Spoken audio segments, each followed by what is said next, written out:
Oke, Bismillahirrahmanirrahim.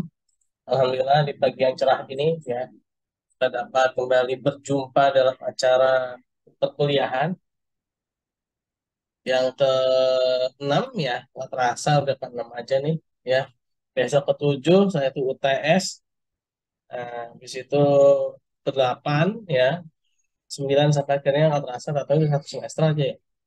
Nah, pada pertemuan yang ke-6 ini kita sebenarnya masih sama topiknya, yaitu mengenai Pancasila sebagai sistem etika ya, sebagai apa namanya sumber hukum ideologi ya. Nah, jadi ada beberapa pertemuan tuh dia masih satu topik ya, masih satu apa namanya pembahasan ya. Hanya saja yang di pertemuan berikutnya itu lebih kepada bagaimana mempraktekkannya ya, bagaimana kita melaksanakannya. Nah, Pancasila sebagai sumber etika ya.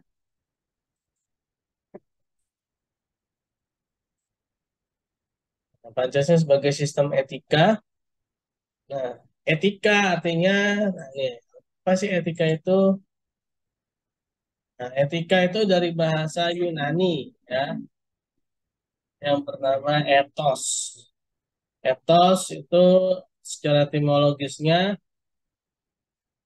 adalah tempat tinggal yang biasa atau padang rumput, kandang, ya, kebiasaan, adat, watak, perasaan, sikap, dan cara berpikir. Ya, ya.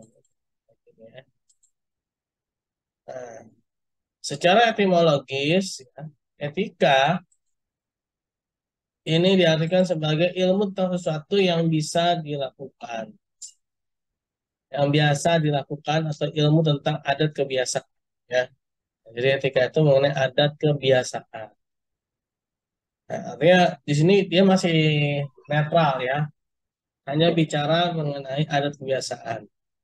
Artinya bisa baik, bisa buruk ya, bisa benar, bisa salah.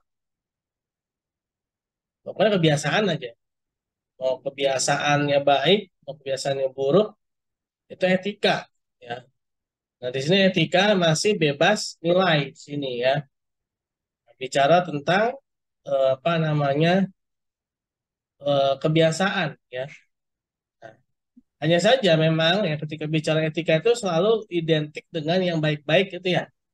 Identik dengan sesuatu kebiasaan yang baik dan etikanya gimana itu. Kita sering sekali membahas apa atau mengatakan mengenai etika gitu ya.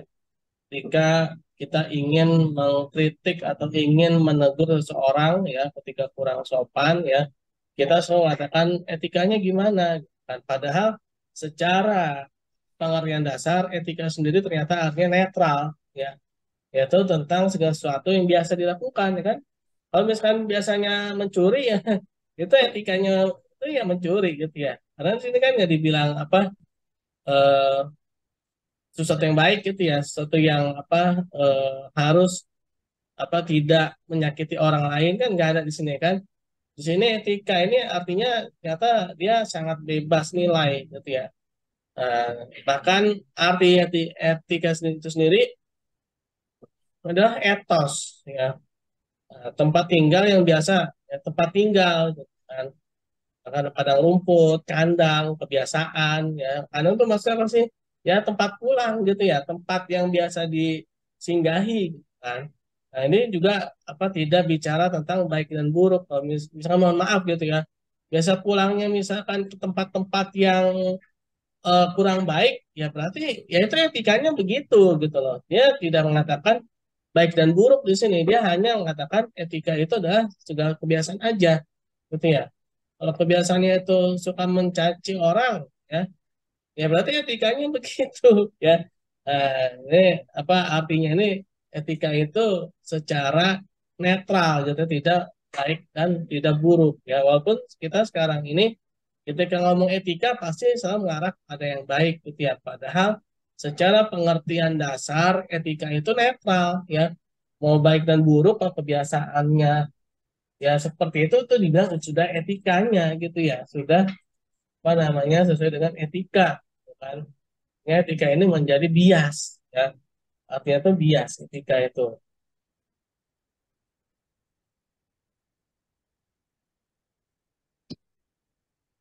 Nah, etika berkaitan dengan kebiasaan hidup yang baik, tata cara hidup yang baik pada diri seorang maupun masyarakat. Ya, nah, ini sekarang ini ya sering sekali di apa namanya dikaitkan dengan kebiasaan hidup yang baik. Nah, ketika artinya etika ini dia mengalami apa ameliorasi ya, kalau dalam bahasa Indonesianya ya, menjadi apa kata yang mengarah pada yang baik ya. Walaupun secara pengertian dasar etika itu sendiri sebenarnya adalah bebas gitu ya, bebas nilai. Yang penting kebiasaan gitu ya. Nah, sama seperti di Indonesia ini ya, yang mana negara yang dulunya ya orang-orang itu adalah orang-orang yang sopan ya, sangat menjunjung tinggi adab ya, menjunjung tinggi nilai-nilai persaudaraan ya, sehingga etikanya ya seperti itu ya, yaitu etika nilai-nilai persaudaraan, etika eh, saling bekerja sama ya, sehingga etikanya ke bawah yang positif gitu ya. Nah, karena kita ini memang bangsa yang memiliki moral yang tinggi, ya, bangsa yang memiliki kebiasaan yang baik dari dulunya, ya, sehingga etikanya pun juga menjadi etika yang baik, gitu ya. Karena tadi pengertian dasar etika itu adalah ya kebiasaan. Kalau kebiasaannya baik, ya berarti dia juga akan menjadi etika yang baik, ya. Nah, lalu bagaimana dengan negara-negara yang notabene itu dia tidak mengenal kebaikan? Ya, berarti etikanya etika yang buruk, ya. Jadi bicara etika itu sebenarnya adalah bicara mengenai kebiasaan. Ya.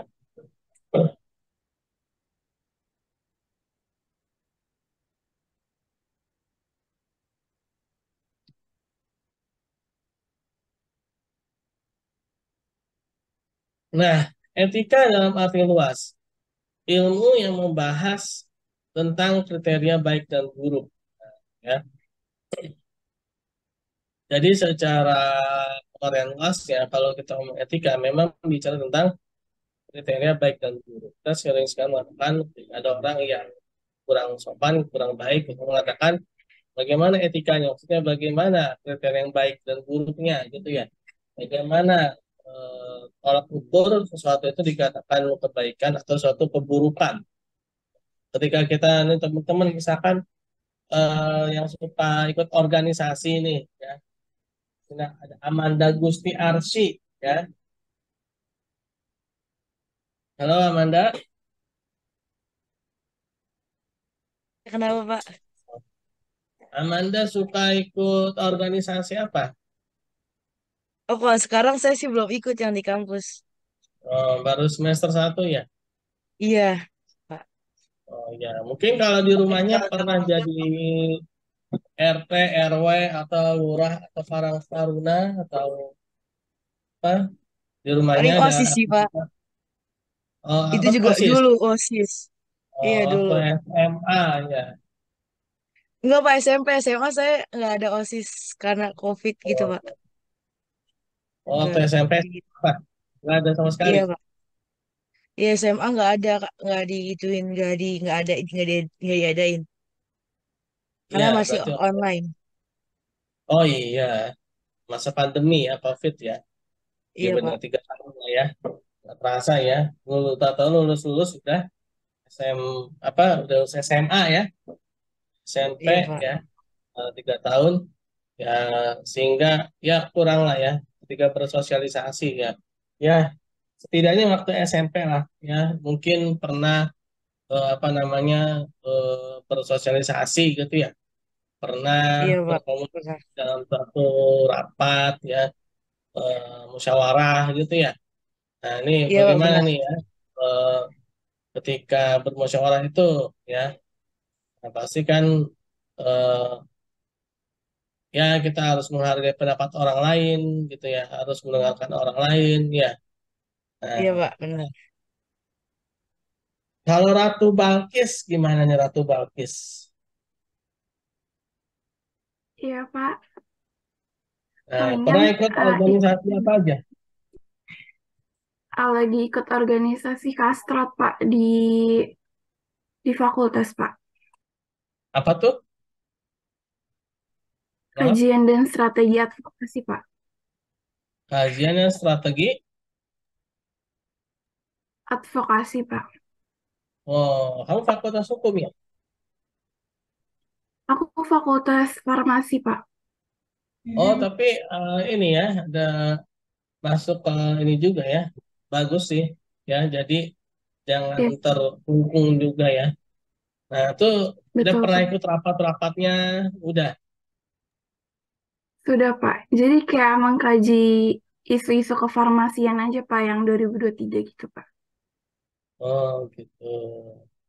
Nah, iya bagus ya. Berarti kita harus mencari ya di luar dari bangku kuliah atau istilahnya bukan hanya ber apa ya istilahnya tuh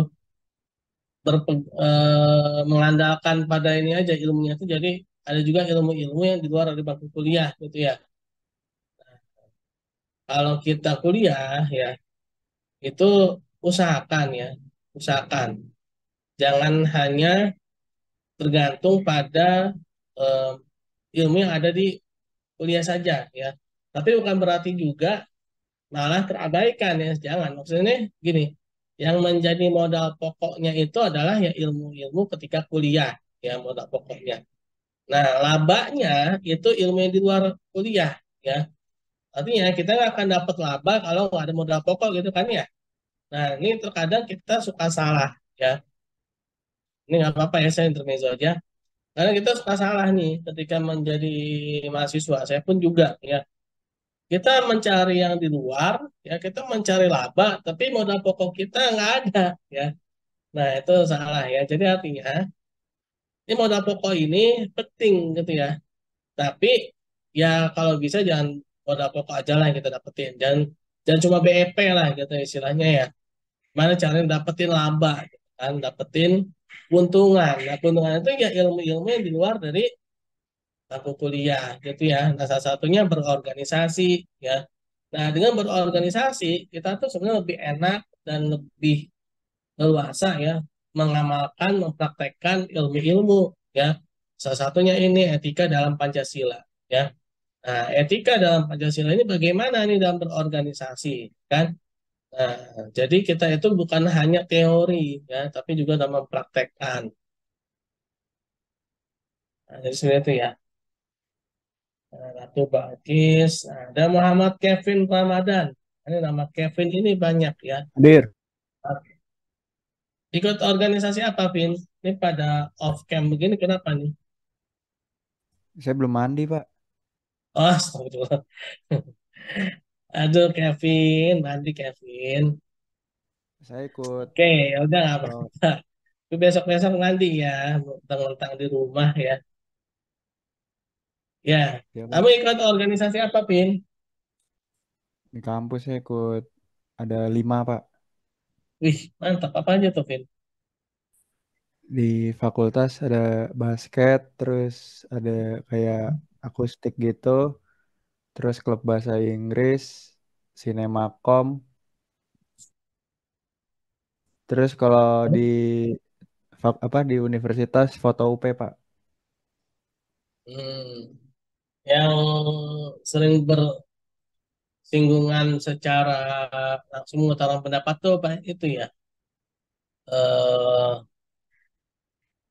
yang mana tuh? Yang sering rapat-rapat ya? Kalau Yang basket, ya mungkin praktek langsung main basket ya. iya, Pak. Nah, kalau yang rapat-rapat apa tuh ada? Paling foto UP, Pak. Oh, apa foto UP? Iya, fotografi gitu. Oh, fotografi ya, ya itu juga bagus tuh ya. Nah, kamu jurusan apa sih komunikasi? Iya, Pak. Oh iya iya bagus bagus. Nah, komunikasi ya. Kamu ikut kalau agama kamu kelasnya saya juga bukan sih? Kok namanya kayaknya sama-sama gitu?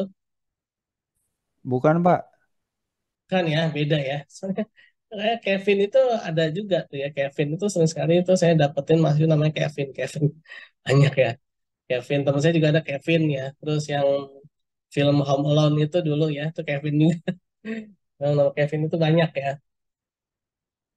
Nah, bagus ya, kamu ikut organisasi yang terkait, yang lebih ini lagi terkait ya kan. Nah, di situ kamu mungkin langsung bisa mempraktekkan bagaimana etika ya dalam rapat, ya, terutama dalam bermusyawarah gitu kan. Nah, itu akan terasa tuh ya, bagaimana ketika kita menyampaikan pendapat ya, ketika kita mendengarkan pendapat orang lain ya, dan bahkan kalau bisa ya kita tuh eh, ketika mengutarakan pendapat itu kalau bisa tuh pendapat kita itu bukan pendapat yang dijadikan sebagai keputusan rapat gitu ya. Bukan berarti kita ya udah kita ngasih pendapatnya yang jelek-jelek aja, bukan, maksudnya gini, kita tetap memberikan pendapat yang terbaik ya. Tapi ya kita harus menyadari bahwa kita ini bukanlah yang segalanya gitu ya.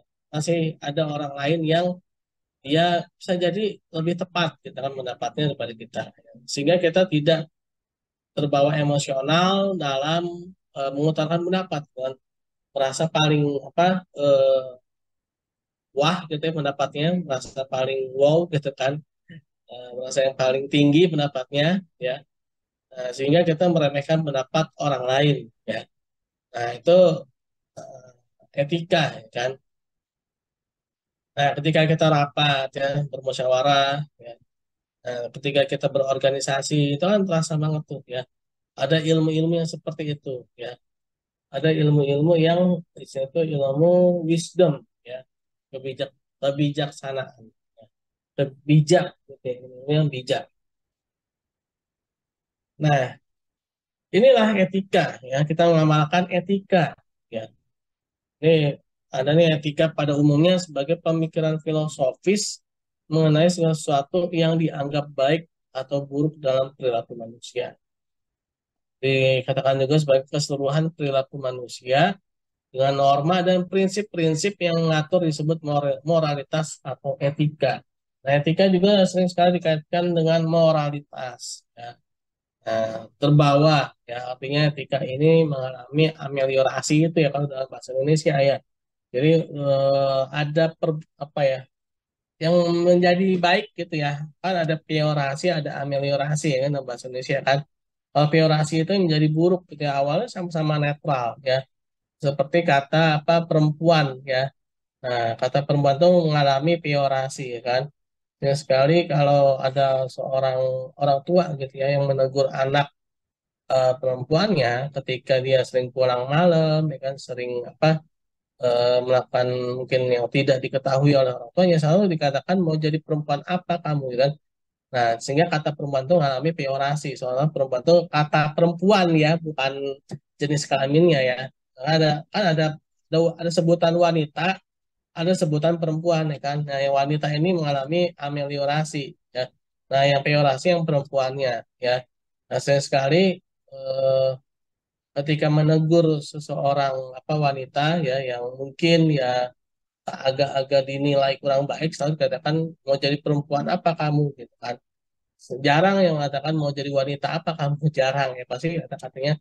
Nah artinya itu ameliorasi dan peorasi ya. Nah etika ini mengalami ameliorasi atau menjadi baik gitu, yang netral, sama-sama netral. Walaupun tadi etika itu sendiri artinya adalah kebiasaan ya, behavior juga ya, behavior kebiasaan yang menjadi adab, adab, adat ya. Nah, ini mengalami ameliorasi ya. Nah, ketika mengetahui itu ya, ini harus kita lakukan ya, harus kita jalankan yang pastinya dengan berorganisasi ya. Atau mungkin dengan kehidupan sehari-hari kita di rumah dengan orang tua kita ya, ketika memang kita hidup dengan orang tua gitu kan, atau dengan orang yang lebih tua ya, bisa jadi itu tante, paman, atau mungkin siapa gitu ya, nenek, kakek ya, ketika kita berkomunikasi gitu ya, kita bergaul dengan mereka ya. Nah, ini etika ya. Selalu dikaitkan dengan hal-hal yang baik-baik gitu ya.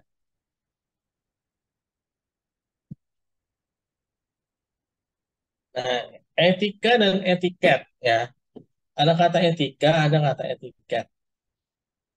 Makna hakiki etika berarti moral. Etiket ini lebih mengacu pada pengertian sopan santun.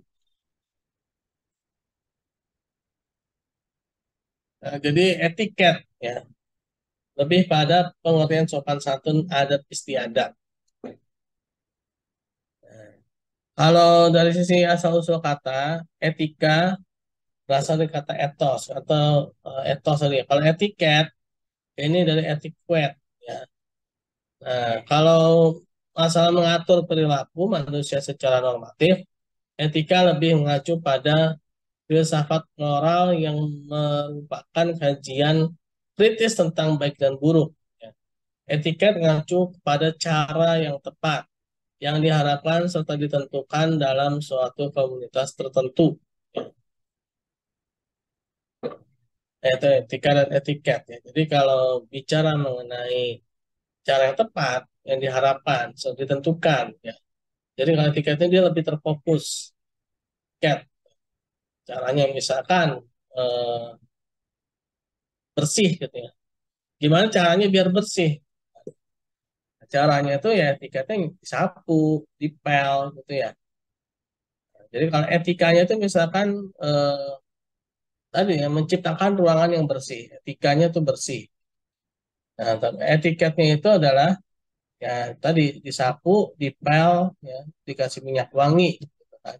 Dia jadi wangi. Ya. Nah, itu perbedaan etika dan etiket. Ya. Misalnya sopan, gitu ya. Sopan, etikanya itu sopan, gitu ya. Nah, etika itu gimana? Ya, nah, berarti ya dia tidak eh, memotong pembicaraan orang lain, menghargai orang yang lebih tua, ya, etiketnya. Ini perbedaan etika dan etiket, ya. Nah, ini etika, ya. Mencuri termasuk pelanggaran moral, tidak penting apakah dia mencuri dengan tangan kanan atau tangan kiri. Cara etikanya gitu ya. Jadi sudah disepakati bahwa mencuri itu adalah pelanggaran. Mau dia pakai tangan kanan atau tangan kiri atau pakai kaki atau pakai mulut kayak atau pakai apa gitu yang ngambilnya ya. Nah, secara etika itu memang tidak diperbolehkan ya. Karena itu melanggar moral. Nah, lalu bagaimana etiketnya? Sebelumnya juga gini, etika ya. Mencuri ini ada beberapa jenis. Nah, sekarang dia kalau di sini kan dia hanya membahas tangan kanan atau tangan kiri atau mungkin pakai kaki atau lebih ini pakai mulut ya, ambil barang pakai mulut atau pakai apa lagi pakai gigi atau apa gitu ya. Intinya nggak baik gitu ya. Ini nggak baik. Lalu bagaimana dengan sistem ya yang menjadikan seseorang itu bisa mencuri? Nah, itu juga melanggar etika sebenarnya ya. Itu juga melanggar etika karena sini bicaranya itu bukan hanya tangan kanan atau tangan kiri, tapi juga masalah sistem ya.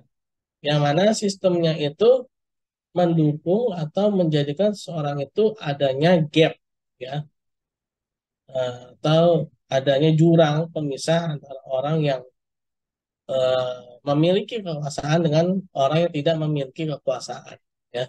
Itu juga melanggar etika ya. Lalu etiket terkait dengan tata cara berperilaku dalam pergaulan seperti makan dengan tangan kanan dianggap lebih baik, sopan, atau lebih beretiket. Nah, dari etiket itu dia bagaimana perilakunya, ya. Jadi etiket itu perilakunya ya tadi ya. Misalkan eh, akan gitu ya, atau mengambil barang atau menerima barang dari orang lain. Ini dengan tangan kanan itu lebih baik ya, dan itu dikatakan sebagai etiket perilakunya. Ya. Nah, tadi ya, misalkan dalam musyawarah rapat tidak boleh memotong pembicaraan orang lain ketika lagi kuliah online. Etiketnya tuh on cam ya, kecuali ya misalkan masuk rumah sakit ya, keadaannya itu misalkan di infus gitu ya. Lalu misalkan nih eh, ketika di rumah sakit ya, misalkan nih yang muslimah ya, yang orang Islam, perempuan yang wanita yang muslimah misalkan dia harus menutup aurat karena lagi dirawat di rumah sakit ya, auratnya terbuka gitu kan, dia akhirnya off cam. Nah itu nggak apa-apa ya. Tapi kalau misalkan gara-gara belum mandi, ya mandi dulu lah ya, biar bisa on cam ya. Nah itu etiket tuh ya.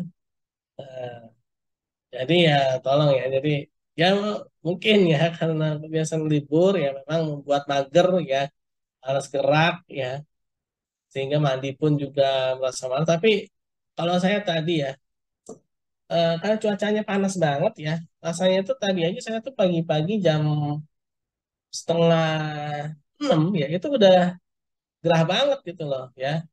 Padahal ya tidur juga udah pakai AC gitu kan. Tapi begitu beraktivitas ya, dan juga keringetan ya, rasanya tuh udah gerah banget. Bahkan saya pengen mandi berkali-kali kalau kalau kuat gitu kan. Tapi malah bersin-bersin gitu ya. Nah, itu namanya etiket gitu ya. Ya Kevin ya. Ya Pak. Ya, Andi ya. Nah, itu juga ya kalau kuliah jadi gini. Bahkan saya kemarin tuh ya, pas lagi awal-awal kuliah saya tuh ya, S3 saya tuh ya. Mohon doanya teman-teman semoga diperlancar ya. Itu dosen saya ngomong gini, kuliah walaupun online, dosen saya, ya janganlah pakai kaos gitu ya. Janganlah pakai baju yang jelek-jelek. Pakailah baju yang terbaik, pakai minyak wangi, ya itu akan terasa tuh ya. Terasa daya serap ilmunya itu ya. Ketika kita apa pakai bajunya ngasal ya, terus apa namanya, kondisi kita itu apa, siap ya dengan asal gitu ya, walaupun online ya, dengan cara apa namanya on cam off cam gitu ya. Nah, kalau saya kalau off cam kuliah saya langsung ditendang sama admin Zoom-nya, langsung dikeluarin ya. Jadi nggak ada alasan ini ya. Off cam itu ya kalau memang mau kuliah on cam gitu. Kalau dia off cam, tadi keluarin langsung, kita mau masuk lagi nggak bisa ya. Karena ya jangan sembarangan, ternyata menerima ilmu itu kita nggak boleh sembarangan, itu namanya etiket ya, caranya ya, ya harus rapi, wangi ya. Bahkan teman saya tuh walaupun online ya, dia pakai jas ya, pakai peci ya, karena memang apa namanya, jurusannya ya syariah ya, jadi secara muslimnya begitu gitu kan, pakai peci, pakai jas, ada pakai baju koko ya, pakai kemeja ya. Kan kata dosennya kalau bisa pakai minyak wangi ya, walaupun di rumah pakai minyak wangi karena itu lagi menuntut ilmu ya, itu etiket ya, cara menghargai ilmu ya. Dan itu kan terasa beda daya serapnya itu, dan apa namanya, pesannya itu ya, itu kan beda ya ketika apa kita itu walaupun sama-sama online Zoom ya, itu akan rasanya itu beda ketika kita ngasal gitu ya, dengan memang udah siap dengan segala peralatan perang ya, peralatan perang untuk kuliah ya, peralatan untuk menerima ilmu ya. Nah itu etiket ya. Etiket.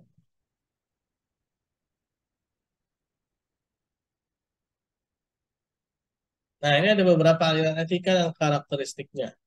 Ada namanya etika keutamaan. Nah, orientasinya keutamaan atau kebajikan. Watak nilainya disiplin, kejujuran, ya, belas kasih, murah hati, dan seterusnya.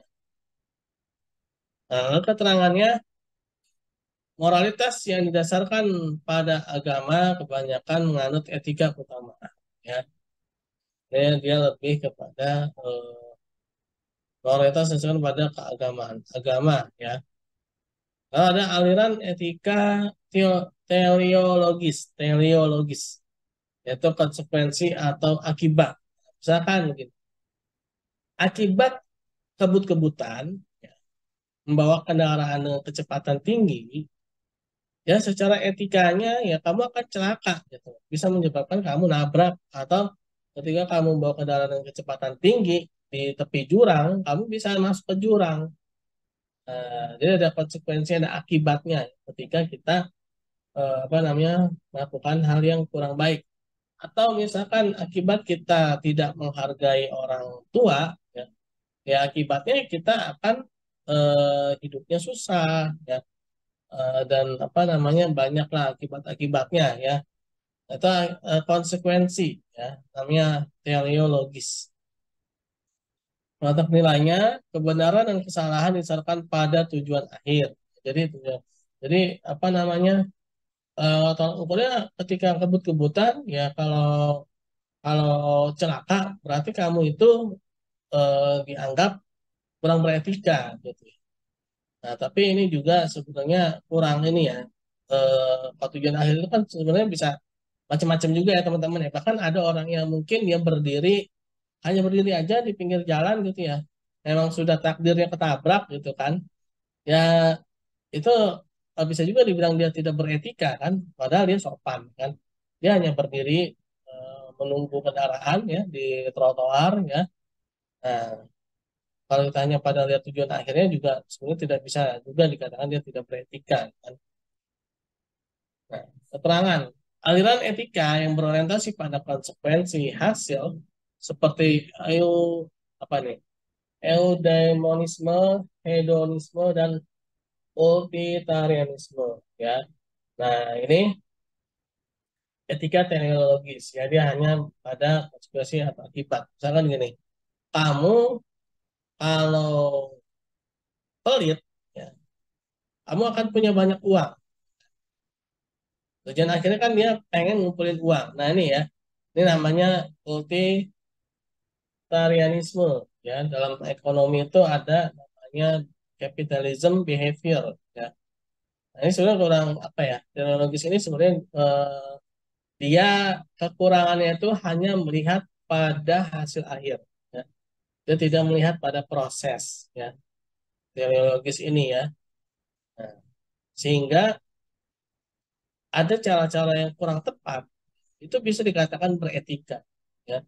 Misalkan gini, mencuri, ya, merampok bank, itu kan kalau secara ini kan jelas-jelas tidak beretika. Tapi kalau misalkan perampoknya berhasil dan menjadikan dia kaya, apakah itu dia katakan sebagai beretika?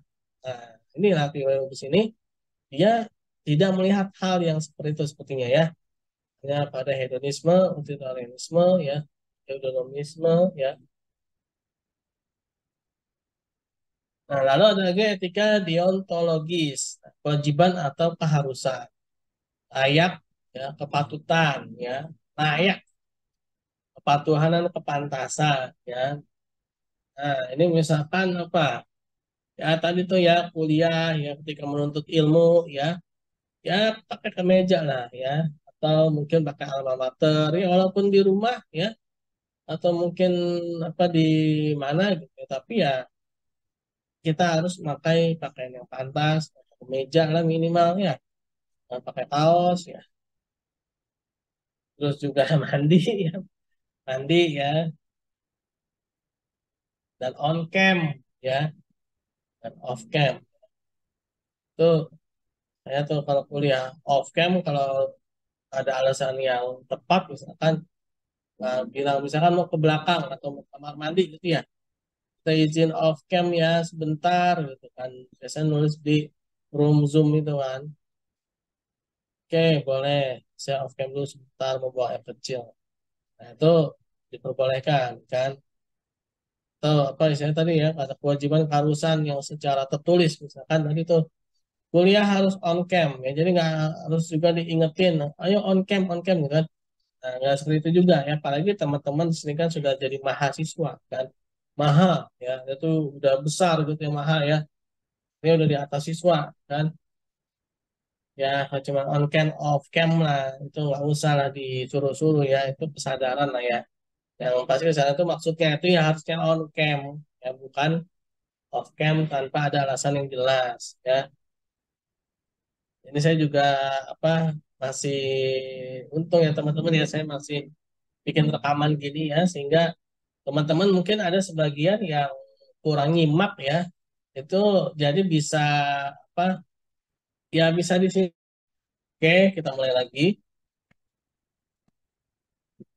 Oke, kita mulai lagi. Bismillahirrahmanirrahim ya.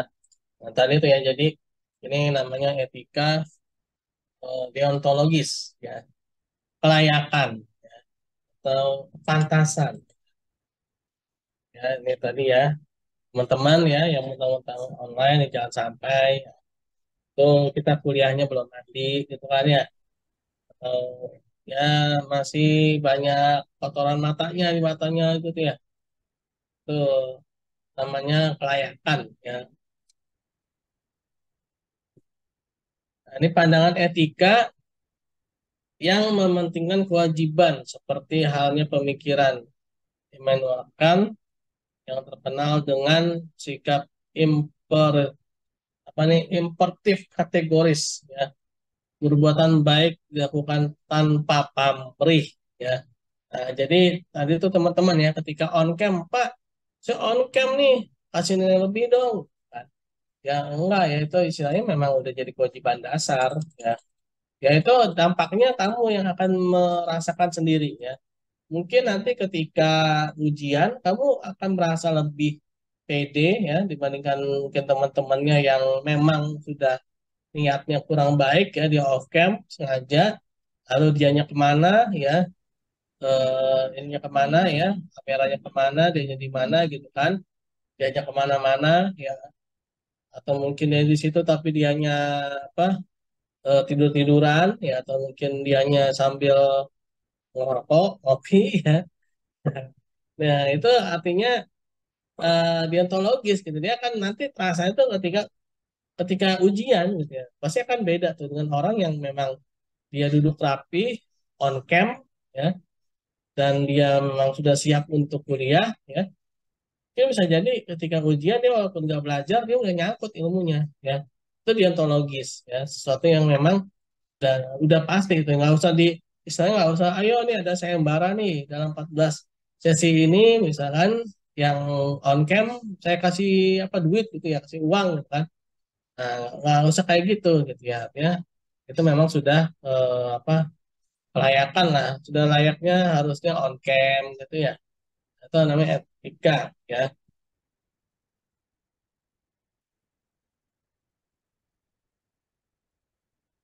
Nah, lalu memang cabang filsafat yang dijabarkan dari sila-sila Pancasila untuk mengatur perilaku kehidupan bermasyarakat, berbangsa, dan bernegara di Indonesia. Nah, ini etika Pancasila. Ya. Nah, bagaimana kita ini menjalankan kehidupan kita ini, ya tadi itu sesuai dengan moral, ya, dan aturan, ya, dalam Pancasila itu. Nah, dalam sila pertama, ya, bagaimana nih ketuhanan yang Maha Esa. Nah, bagaimana kita beretika sesuai dengan peraturan Tuhan, kan? Yang Tuhan telah atur ya, dalam agama masing-masing, ya. Itu namanya etika Pancasila, ya. Lalu kemanusiaan yang adil dan beradab. Bagaimana nih kita etika kita sama-sama memanusiakan manusia. Artinya ya ketika dia mungkin bisa jadi apa namanya diduga sebagai tersangka ya, baru diduga ya. Bagaimana kita tetap memanusiakan dia ya, tetap apa namanya memposisikan itu sebagai manusia ya, tidak menyiksa ya, tidak apa namanya menciderai ya, tidak menyakiti ya, secara apa harus memanusiakan secara adil dan dengan adab ya, dengan adab itu dalam sila kedua. Nah itu etika ya, etika dalam Pancasila. Nah, lalu persatuan Indonesia, bagaimana kita ini memperlakukan seorang itu sebagaimana diri kita sendiri ya.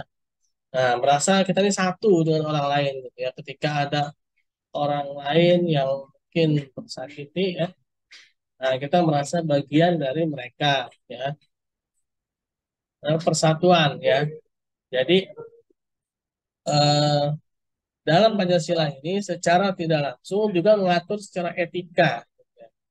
Nah, jadi ketika kita rapat nih, kita jangan sampai merasa kita ini terpisah dari yang lain. Ketika musyawarah, kita harus merasa bagian dari mereka. Jadi yang kita sampaikan ini bukan hanya untuk kepentingan diri kita sendiri, tapi juga untuk kebaikan bersama dalam peserta rapat atau musyawarah. Ya, nah, itu artinya persatuan, merasa bersatu, merasa bagian dari yang lain. Ya, merasa bahwa kita ini adalah mereka, kan? Nah, kita juga merasa tidak lebih, gitu ya.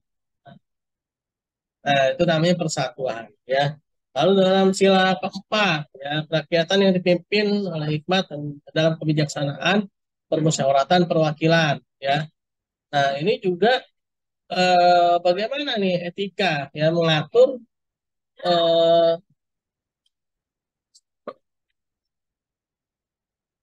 mengatur ya ketika dalam bermusyawarah kita mewakili ya, mewakili orang-orang yang mungkin ya secara kapabilitas kurang gitu ya, karena memang dalam mewakili ini seharusnya ya orang yang memiliki kapabilitas yang bisa mewakili orang lain gitu ya.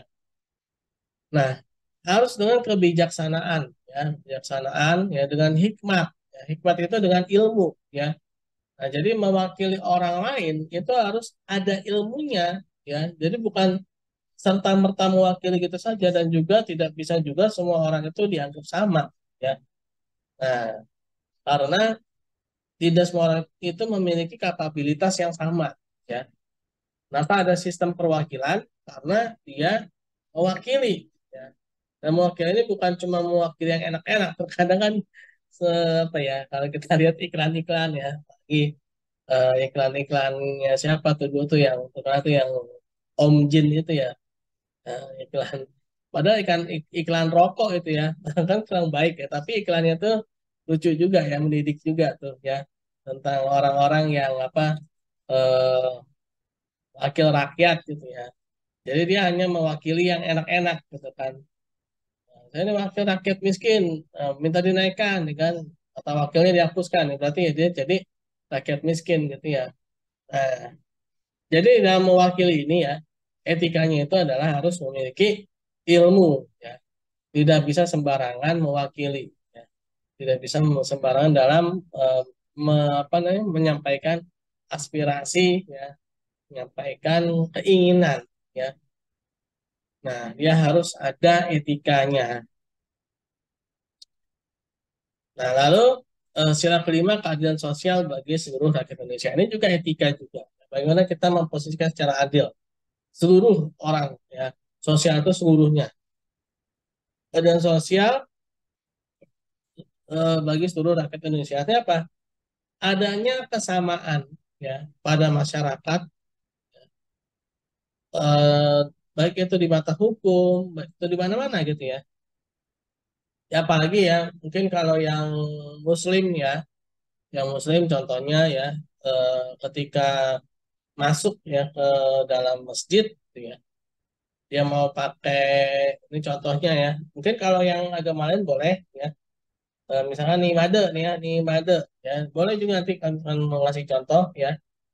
Nah, kalau saya kan sebagai orang Islam ya, contohnya saya jadi yang Islam gitu ya. Jika dia masuk ke dalam masjid, ya kan, harus lepas alas kaki, ya. Baik itu alas kakinya sendal jepit, kayak ya, atau mungkin itu sepatu sepatu yang bagus, ya, tetap aja harus dilepas, ya, ya harus dilepas. Nah, itu artinya adanya kesamaan, ya, ada kesamaan. Ya. Di satu sisi kita memang harus ada kesamaan, ya. Mungkin kita memang ada perbedaan, tapi ketika apa namanya dalam sila pertama ya, ketuhanan ya, harus ada kesamaan ya. Atau mungkin Imade boleh kalau mau menyampaikan apa nih, soal dalam agama saya kayak gini nih Pak, yang apa mencerminkan sila keberapa gitu ya, boleh mungkin kalau mau menyampaikan. Imade Devimas Iya Pak, hadir. ya, mau ngasih Halo. contoh Kalau di agama saya juga kebetulan sama sih Pak. Kalau mau masuk ke tempat ibadah harus copot alas kaki, Kaki. dan sebelum mau mulai sembahyangnya tuh Pak, biasanya kita bersihin tangan sama kaki dulu sih Pak. Hmm. Iya, kayak mencuci tangan dan kaki. Nah, ya berarti hampir sama ya. Kalau dalam Islam itu namanya wudhu ya. Kalau di kamu mungkin ada namanya juga ya. Nah, di itu kan nggak peduli ya. Baik itu mungkin yang satu itu ngebengkel kayak yang satu cuman baru apa keluar masuk mobil gitu ya. Sama-sama harus dicuci kan ya tangannya ya. Nggak apa istilahnya. Oh, yang cuci tangannya khusus yang apa misalkan yang habis macul kan nggak ada syarat gitu ya. Misalkan nih yang habis ngebengkel gitu ya, tangannya penuh oli. Nah, ini aja nih yang cuci tangan kan enggak. Nah, yang pasti mau dia itu habis dari apa ngebengkel, dia tuh habis apa eh, cuman naik turun mobil doang, ya kan mungkin nggak kelihatan tangan kotor atau bersihnya kan, yang pasti kelihatannya bersih gitu ya. Tetap juga kan harus dicuci tangannya kalau dalam agama Islam itu namanya wudhu ya kan. Mau dia itu tangannya ada oli, kan mau dia tangannya nggak ada oli, nggak ada tanah gitu ya, tetap aja harus dicuci gitu ya. Nah itu artinya apa namanya adanya kesamaan ya, adanya menyamakan ya. Satu sisi memang harus menyamakan ya. Nah itu etika ya, etika dalam pergaulan ya.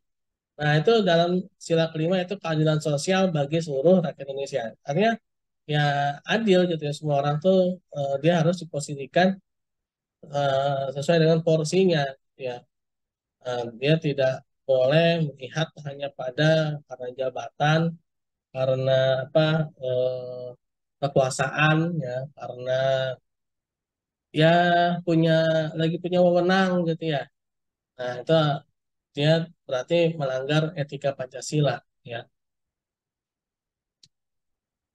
Nah, dimensi nilai Pancasila, sila ke-1 mengandung nilai moral berupa nilai spiritualitas yang mendekatkan diri manusia kepada Tuhan Yang Maha Esa, ketaatan kepada nilai agama yang dianutnya, ya. Jadi berdasarkan pada agamanya masing-masing, ya.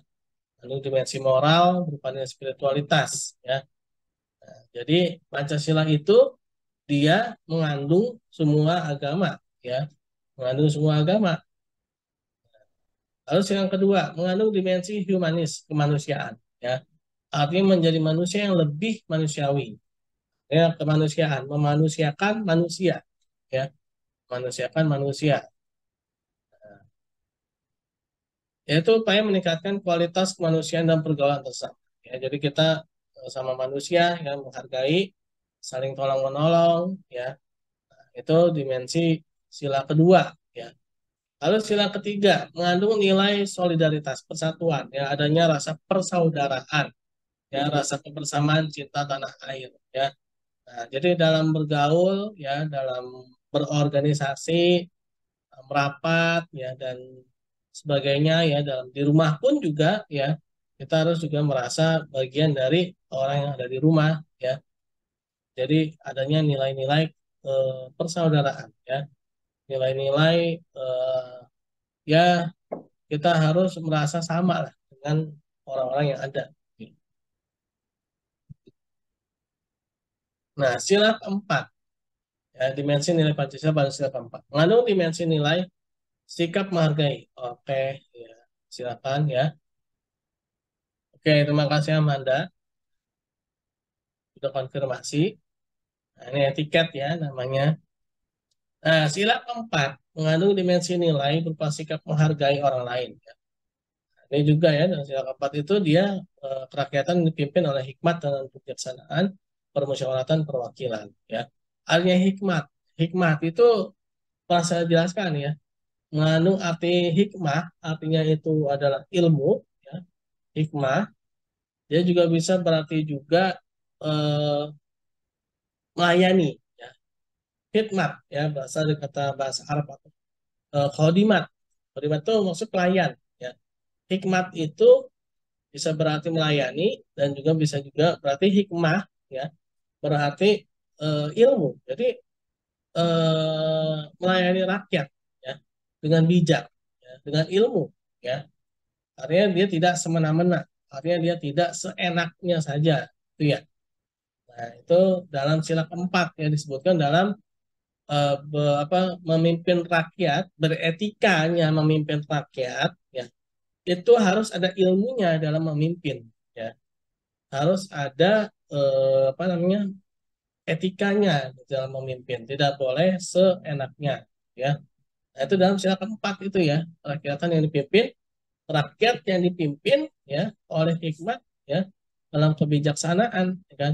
Jadi etikanya itu dia memimpin dengan hikmat, ya, adanya hikmah. Kebijaksanaan itu ada hikmah, ya. Nah, dan mewakili rakyat itu dia ada hikmah, ya. Jadi mewakili rakyat itu juga tidak boleh sembarangan, ya. Nah, lalu sila yang kelima, mengandung nilai mau peduli, ya, keadilan sosial bagi seluruh rakyat. Nah, keadilan sosial, ya. Nah, keadilan sosial itu ya salah satunya tuh ya ada kesamaan di mata hukum, terus juga ada rasa sosial, ya, saling berbagi, ya. Jika kan lagi banyak kasus itu ya yang bikin hati kita tuh miris, ya. Ada seorang ibu tuh kemarin yang mencuri di apa supermarket, ya, modern, ya, seperti Indomaret, Alfamart, ya, mencuri telur ternyata eh, untuk anaknya, ya kan. Nah, ini secara sosialnya ini harusnya kita ini membantu gitu ya, jangan sampai ada orang yang sekitar kita itu kelaparan, kan. Ada orang sekitar kita itu eh, dia melakukan tindakan kejahatan hanya karena untuk memenuhi kebutuhan hidupnya, gitu loh, ya. Nah, ini sila kelima tuh, ya, keadaan sosial bagi seluruh rakyat Indonesia itu etika itu, ya. Jadi kita memperhatikan orang lain, ya, aktif dalam apa membantu orang lain, ya. Nah, itu sila yang kelima itu etika, ya. Jadi harus kenal sama tetangga, ya. Nah, ini jangan sampai kita tergerus sama individualisme dari dunia barat nih, ya. Sama tetangga sendiri nggak kenal, ya, sama apa orang tua jauh, ya kan. Nah, itu jangan sampai seperti itu, ya, dalam sila kelima, ya. Panas, panas, panas, panas. Nah, etika Pancasila lebih mendekati pengertian etika keutamaan, ya. Karena kenapa? Etika Pancasila itu ada namanya ketuhanan yang Maha Esa, ya. Ada keagamaan, ya. Saya juga pernah sampaikan, ya, bahwa bicara Pancasila itu tidak lepas dari bicara juga agama, ya. Karena dalam Pancasila itu ada kata-kata Tuhan, ya. Kata Tuhan itu sendiri, ya, itu sangat kental dengan agama, ya. Bicara Tuhan berarti juga bicara tentang agama, ya. Nah, oleh karena itulah jangan memisahkan agama dengan Pancasila, ya. Karena Pancasila dan agama itu satu kesatuan, ya. Nah, dalam sila pertama posisinya itu ketuhanan yang Maha Esa, ya.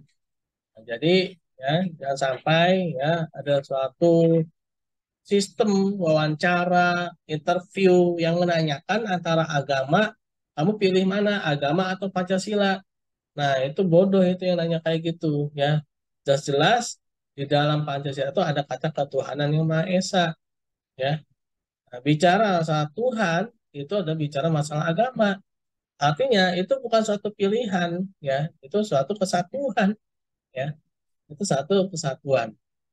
Nah, etika lebih mendekati pengertian etika keutamaan. Pancasila etika keutamaan, ya, Pancasila itu, ya, tercermin dalam 4 tabiat soleh, yaitu kebijaksanaan, ada kesederhanaan, keteguhan, dan keadilan, ya.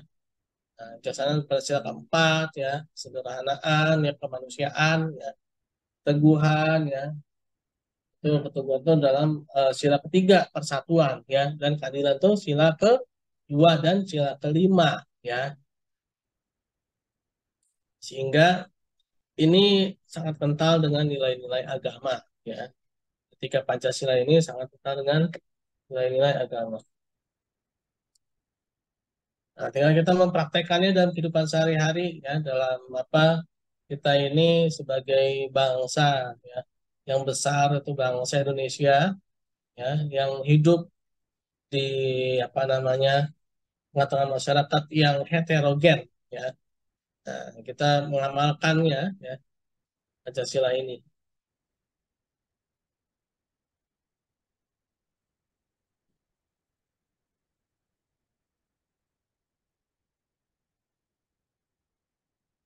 Nah, etika keutamaan Pancasila dalam kebijaksanaan melaksanakan suatu tindakan yang didorong oleh kehendak yang tertuju pada kebaikan serta atas dasar kesatuan akal, rasa, kehendak yang berupa kepercayaan yang tertuju pada kenyataan mutlak ke Tuhan dengan memelihara nilai-nilai hidup kemanusiaan, ya, dan nilai-nilai hidup religius. Ya. Nah, itu kebijaksanaan. Lalu kesederhanaan. Batasi diri dalam arti tidak melampaui batas dalam hal kenikmatan. Ya. Nah, sederhana. Ya. Dan bahkan dalam hukum ekonomi pun, ya, itu ada namanya hukum Gosen, ya teman-teman, ya.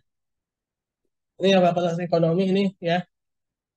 Ya, atau mungkin yang waktu SMP, SMA lah, SMK, ya, atau MA, ya, itu pernah belajar tentang ilmu ekonomi, ya. Nah, itu eh, walaupun secara mayoritas atau sebagian besar, ya, ilmu ekonomi itu lebih menitik beratkan kepada lawan apa keserakahan, ya. Tapi ada satu teori ekonomi, ya, yang mana mengatakan bahwa semakin kita mengkonsumsi suatu barang dan jasa secara berlebihan, maka nilai kepuasannya akan semakin turun. Ya. Nah, artinya apa? Ini menuntut kesederhanaan. Ya. Jadi semakin kita itu tidak berlebih-lebihan, maka kenikmatan itu akan semakin terasa. Ya. Justru ketika kita berlebih-lebihan, malah justru itu akan menjadi kita tidak terasa lagi. Ya. Misalkan nih teman-teman, ya, makan, ya. Kalau mau makan di mana yang tempat paling enak, ya. Misalkan makan sampai 10 piring, itu kira-kira enak apa enak? Itu pasti enak, ya kan? Misalkan Nares, ya. Nares Mahidefran, ya. Nares kalau makan pasti nggak sampai 2 piring sekali makan, kan? Ya. Nah, Nares kalau makan paling banter berapa? 1 piring aja, ya, sekali, ya, biasanya, ya. Iya. Nah, kalau sampai 2 sampai 3 pasti muntah, ya, Nares, ya. Nah, pasti enak, ya kan? Kenapa? Karena ya itu, ya. Kita ini memang terbatas, ya. Nah, dan juga kita tidak akan pernah bisa sampai berlebihan itu. Kalau hukumnya itu namanya hukum Gosen. Ini kesederhanaan, ya. Keteguhan, batasi diri dalam arti tidak melampaui batas dan menghindari penderitaan, ya. Nah, kita juga harus menghindari penderitaan, ya. Nah, keadilan memberikan sebagai rasa wajib kepada diri sendiri dan manusia lain serta terhadap Tuhan terkait dengan segala sesuatu yang telah menjadi haknya, ya, atau sesuai dengan porsinya, ya. Wajib pada diri sendiri dan manusia lain serta terhadap Tuhan terkait dengan segala sesuatu yang telah menjadi haknya, ya.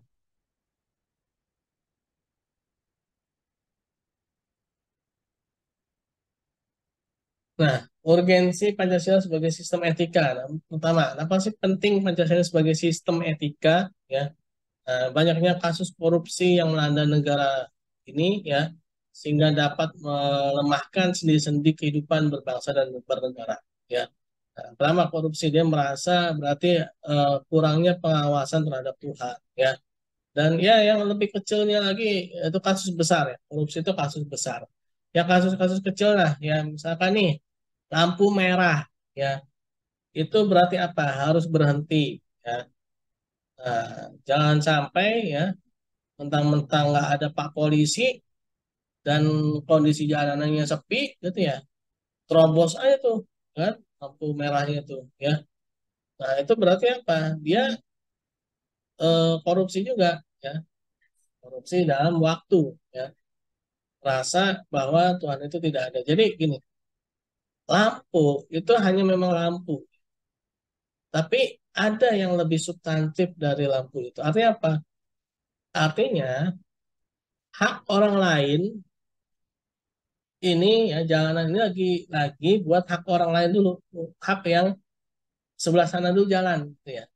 Nah, kita belum punya hak untuk jalan, ya. Dan kita harus menyadari bahwa dalam melanggar lalu lintas, artinya juga kita menganggap Tuhan itu tidak melihat, padahal Tuhan itu kan maha melihat. Ya. Ya, berarti kita juga harus ada nilai-nilai ketuhanan di sana. Kalau kita hanya nilai-nilai materialisme, ya, artinya apa? Hanya pada fisik, misalkan mentang-mentang ada Pak Polisi baru taat, ya, nggak ada polisi pada amburadul, kan? Nah, berarti dia ya melanggar sila pertama, ya. Yang entengnya begitu, ya. Kedua, masih terjadinya aksi terorisme yang mengatasnamakan agama sehingga dapat merusak semangat toleransi dalam kehidupan antar umat beragama dan meluluhkan semangat persatuan, ancam disintegrasi bangsa, ya. Nah, adanya perilaku-perilaku buruk, ya, tapi ini membawa-bawa agama, ini juga berbahaya, ya. Sehingga perlu adanya apa namanya Pancasila ini ya sebagai sistem etika, ya. Karena dalam Pancasila itu sendiri juga bicara masalah agama. Mungkin dia tidak menyadari mengenai yaitu ya persatuan, ya. Dia harus merasa bagian dari yang lain, ya. Lalu ketiga, masih terjadinya pelanggaran HAM dalam kehidupan bernegara, ya. Nah, ini pelanggaran HAM itu ya apa menindak atau mengambil hak, ya, mengambil hak rakyat, ya, mengambil hak warga, ya. Lalu apa mengatasi demonstrasi dengan cara-cara kekerasan, ya, dengan cara apa melempar eh, apa tuh gas air mata yang berlebihan, ya. Nah, itu dan juga menggunakan peluru tajam, ya, itu melanggar HAM, ya, dalam kehidupan berbangsa dan bernegara, ya.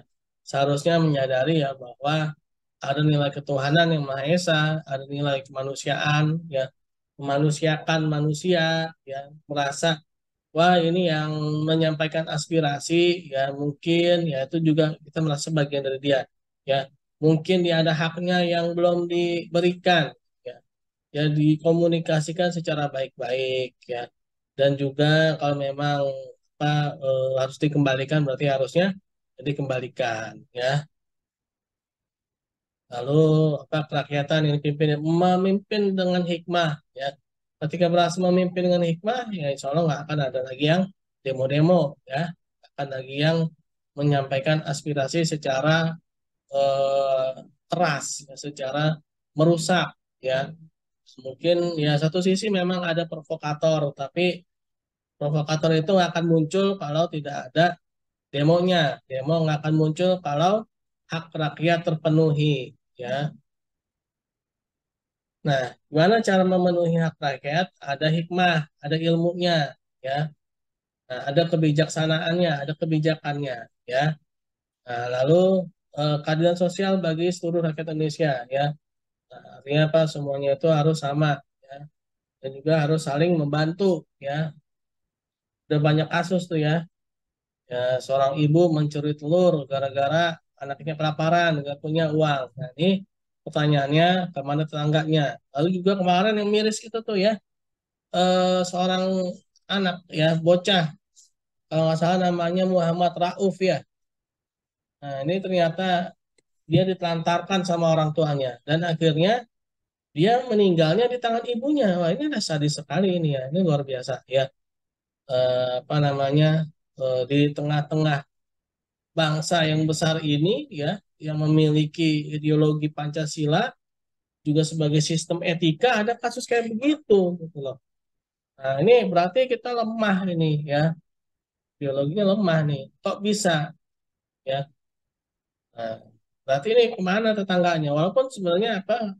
Kalau kita lihat di medsos atau mungkin di berita-berita ya yang lainnya, itu memang anak itu ditelantarkan sama orang tuanya, ya, dan dia juga sering mencuri kotak amal masjid ya, tapi mencurinya tuh untuk makan dia ya.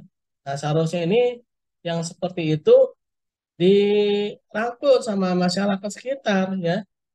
Apalagi sampai-sampai terjadi pembunuhan terhadap anak itu yang dilakukan oleh orang tuanya sendiri. Ya, ini luar biasa sadisnya dan ini luar biasa melukai ya, melukai hati ya bangsa Indonesia ini ya.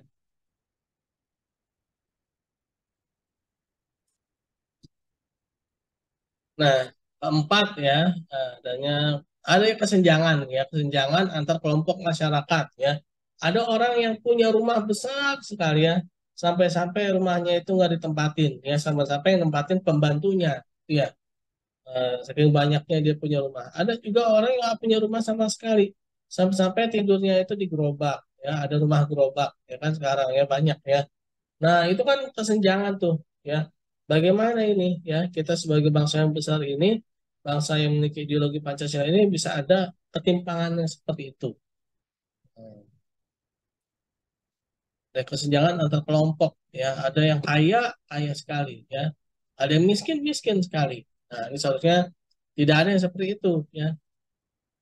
Kelima, ketidakadilan hukum yang masih mewarnai proses peradilan di Indonesia, ya.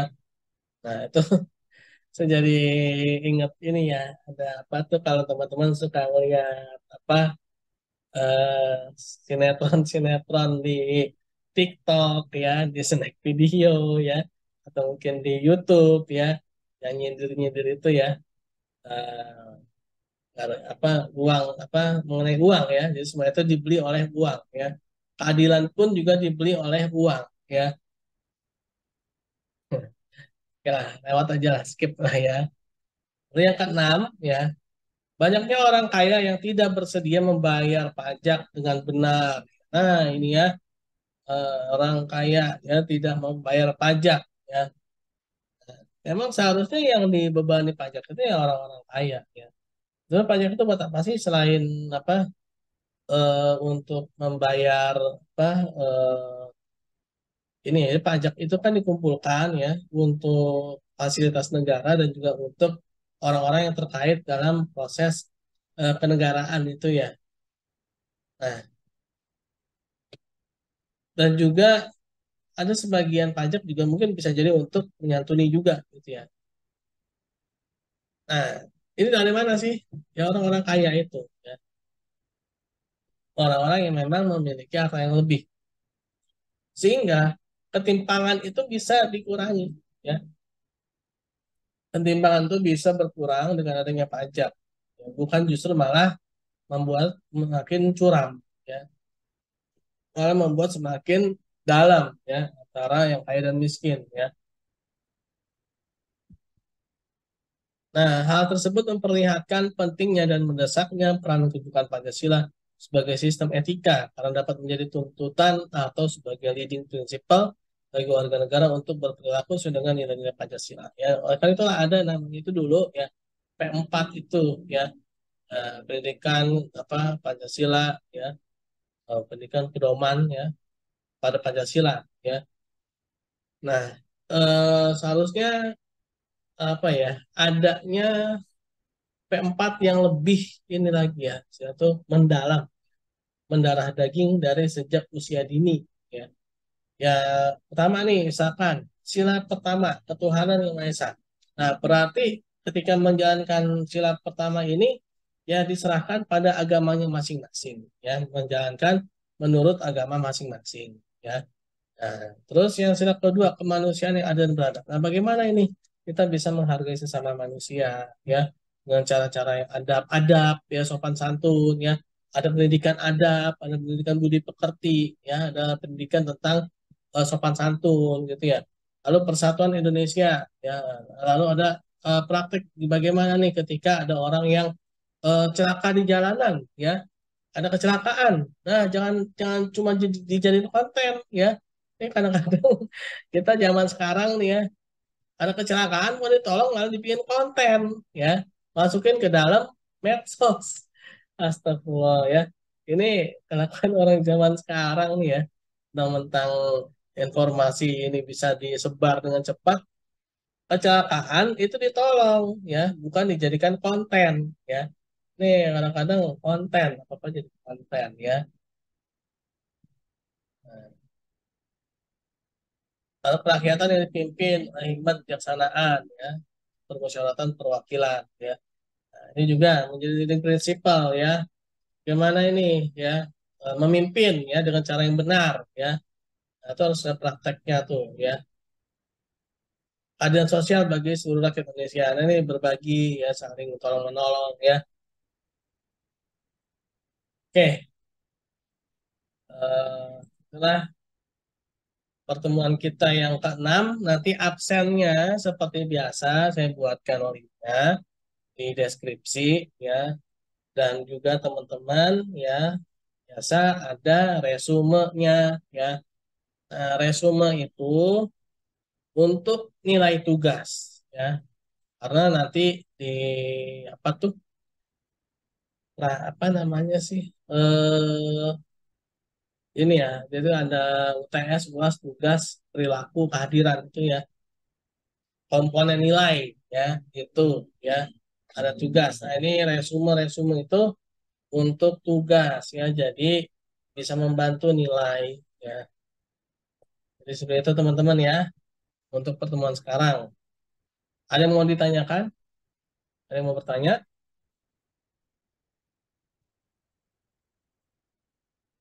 Oke, kalau tidak ada, terima kasih atas perhatiannya teman-teman ya. Kira-kira linknya saya akan Bapak, saya kirimkan. mau nanya, Ya, itu untuk tugas resume tuh hari ini dikumpulin atau ada deadline-nya? oh ya paling lambat biasa Jumat ya. Oh, oke, makasih ya, Pak. Ya, sama-sama. Oke, mungkin itu. Terima kasih. Assalamualaikum warahmatullahi Waalaikumsalam. Terima kasih, Waalaikumsalam Pak. warahmatullahi Waalaikumsalam wabarakatuh. warahmatullahi wabarakatuh.